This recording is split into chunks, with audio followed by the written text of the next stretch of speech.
Right now, it might be hard for parents to send their little ones to school because of what happened. So we're going to talk to Carrie Krawiec. She is a therapist with the Birmingham Maple Clinic. Thank you so much for coming in this morning. This is a difficult conversation to have, no matter what the circumstances are, and we can dive into that. But let's just kind of start with the basics on if you have little ones and they saw the news and what happened yesterday morning.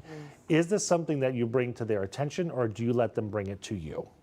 Absolutely. I think that's a choice for each parent. You have to know your children. Perhaps you know what they have or haven't seen. You're going to make your choices based on their age, based on their stage, and based on their maturity. How have they handled other information like this before? So if your kid has by chance seen it, or they've asked a question, you can ask them what they've seen, what they think they know, and then use your best judgment to guide your answer, to correct any misinformation, or offer them to fill in some blanks. But you're not going to want to overwhelm them with all of the information you have, because depending on your kid's age, they may not need all of that. You know, that's something that I struggle with all the time, especially in my line of work, knowing some of the most graphic details of things and trying to know, obviously not share the most graphic things with my kids, but where's the line in terms of the amount of detail you provide on a situation? Sure, I think you ask your kids what they've seen, what they know, what they've been told by their peers or friends. And then again, ask them if they have any questions, if there was anything they didn't understand or they wanted to know more about. And then you can always tell them, like, this is such a hard topic. Let me think about that, or let me talk to my other co-parent or maybe some other parents or even my own therapist. Let me talk to some other important adults and see if I can fill in these answers for you the best way possible. But it might mean that you don't have to give them that information in the moment. And in the moment, you can just let them know they're safe and loved, and just reassure them. But say, I will come back to this, but once I've consulted with some other important adults in your life. One of the things that I struggle with constantly is when I'm asked why. Why did this happen?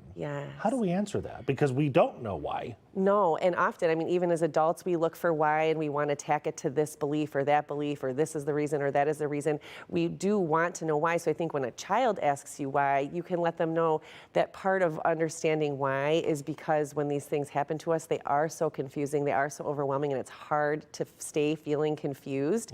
But the reality of the situation is each time this happens, we ask ourselves why, and we try to tack it to this or that, and it's a constellation of a million different things. And it's just reminding them that the world is confusing, but what are the things that we do know about ourselves, about our own life, about our safety here when we're together at home, about the love and the positivity we share. So anchor them to some whys you can answer instead of delving into the whys that none of us can answer. Security is obviously a major factor here in their sense of well-being and safety. In this situation, nothing could have stopped this outside of some issues that may have been able to be flagged early on. But from a prevention standpoint at the school, this shooter was outside shooting in. There's nothing that a metal detector or more security guards could have done. So how do we talk to our kids who, the older ones, see this and say, they were shooting through the stained glass windows at my church? How do we make them feel safe when something like this happens? And I think one of the ways we can remind our kids they're safe is that on most days, in most districts, at most schools, nothing happens. And so although these things happen and they're very random, and they are very random, in most times nothing at all is happening. And each time something like this does happen, there is some lesson learned by a community, by policing, and by the schools themselves. So there is information that will be gained from this that will be applied to many more schools, making them safer and safer each time.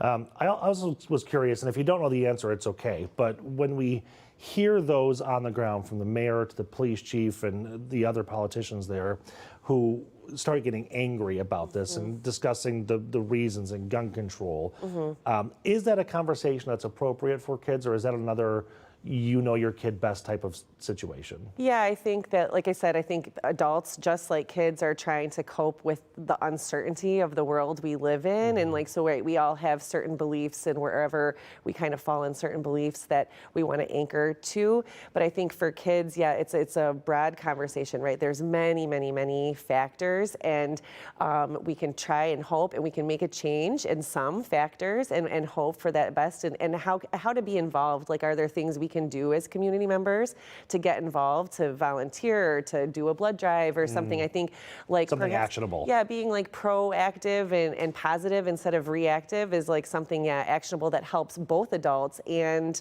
children feel better. Interesting. Okay. I've heard from some parents, and again, just some I'm talking to, whose kids are afraid to go to school or church or what it might be after something like this. Do you push them and do you remind them that it's such a random thing and they're going to be okay? Or do you let them have those feelings and let them stay home? So of course, depending on the proximity to the community, and of course we have a community that we're very close to where these things have happened here in Michigan. And so I think depending on your proximity to the community and if you have any even, family members or relatives in the proximity of those, that like it would be okay to understand that your child is going to have intense emotional reactions. What we want to do is watch over time. So if the intensity is very strong right now, that makes sense. But over time, you would like to see it diminished. And how could that be? Certainly encouraging them. You're not going to want to start the school year, especially in these cases, saying it's okay to skip or miss, but perhaps have some strategies to start partial day or to what will they do when they get to school if they're having trouble coping, and be in communication with the school. So like that, these are the strategies we're trying to use, because what you want to see is, even if that intensity is high right now, a restoration to normal would be the goal. If you're going a week or 2 weeks or 3 weeks without returning to normal, then that's certainly an issue you'd have to have addressed by perhaps a therapist. Sure. Okay, so the biggest takeaway then, if a parent is trying to figure out how they broach this subject, you're saying kind of read the room, so to speak, with the kids? Yeah, 100%. I think that, right, if you're happen to watch it yourself, I was watching the news yesterday myself, and my 11-year-old said, "Oh, I didn't know this is what was going to be on," and it was like, "Oh, bingo." So I changed the channel, excused myself to the other room, but then was able to go back and say, like, "What do you think about what you saw, or do you have any more questions for me?" And he kind of, and then went on. So then it was like, okay, we just left it there. Which was my last question for you, is that if they don't have any response at all, is that okay? Yeah, I think it's okay, but you always have the option to like circle back. So maybe, once our school hasn't started, but Tuesday when school starts, do we need to talk about this again? If we get again, then we're gonna let it lie. But if you get something else, so yeah, you're gonna kind of like leave a little breadcrumbs and just remind your kid, if you don't want to talk about it now, please come back to me if you ever change your mind. And just an FYI, I might come back to you again one more time just to be sure. I might bug you about this. Yeah, at least one more time just to make sure. But but you're really just reminding your kid. I mean, the most important thing for a healthy attachment is that we're available, attuned, and present for our kids, in their emotions, and calm ourselves, especially in times of distress. Sure. Yeah, okay. Carrie, thank you so much. We're actually going to have you back here in an hour to talk more about this new study. There's many parents kind of worried about their kids' mental and physical health. So you can go back to the green room for a bit, but don't go too far. Thank you. All right, Carrie, thank you very much.